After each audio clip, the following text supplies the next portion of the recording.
Elas estão espalhadas pela cidade, algumas em bom estado de conservação, outras nem tanto.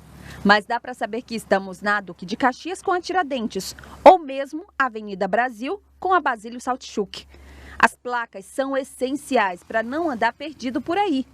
Mas olha, essa sinalização nunca custou tão caro para a prefeitura. Prova disso é que o Observatório Social de Maringá está acompanhando a licitação para a compra de novas placas na cidade. São dois processos diferentes. Um que garante a compra de 1.188 unidades de um tipo de placa fabricada em policarbonato, iluminada com energia solar, além de contar com entrada USB para carregamento de celulares. O valor ficou em torno de R$1,5 milhão de reais.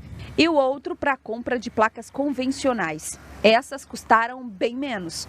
Cada unidade ficou por R$ 33,00. Somando as 3.000 que a prefeitura pretende comprar, o valor total é de aproximadamente R$100 mil.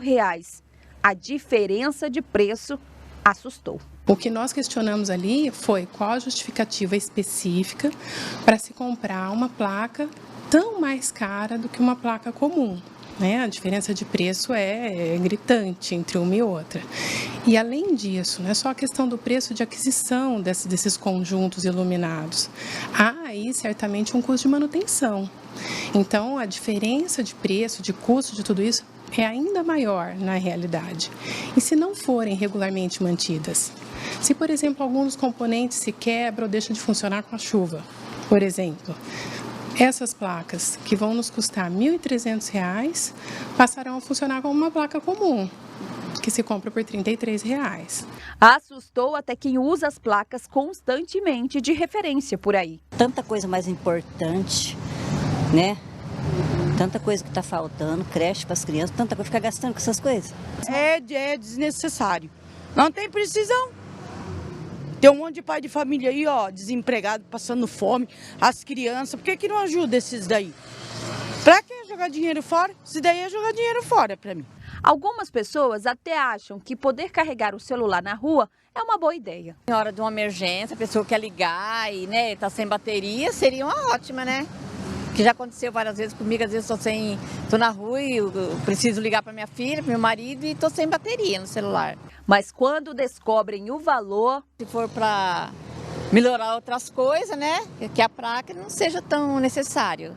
Um dos principais argumentos do observatório é que essas placas convencionais cumprem bem a função de identificar e sinalizar as ruas, só que com um detalhe, por um preço bem mais barato do que as outras.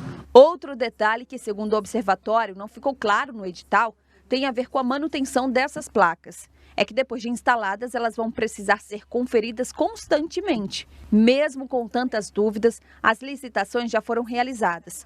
O observatório tentou impugnar o processo, mas foi negado. O que nós apontamos na nossa impugnação com relação a essas placas iluminadas foi principalmente que não havia uma justificativa para esse preço que foi proposto pela prefeitura. Essas placas foram projetadas por um engenheiro da prefeitura e não há a composição, quanto custam os componentes que envolvem a sua produção. Nós não sabemos como se chegou nesse valor. Isso foi um ponto da impugnação. O segundo ponto, e muito importante, é com relação à falta de justificativa para essa compra. Por quê? A justificativa apresentada pela prefeitura foi simplesmente a necessidade de melhor identificação das ruas da cidade.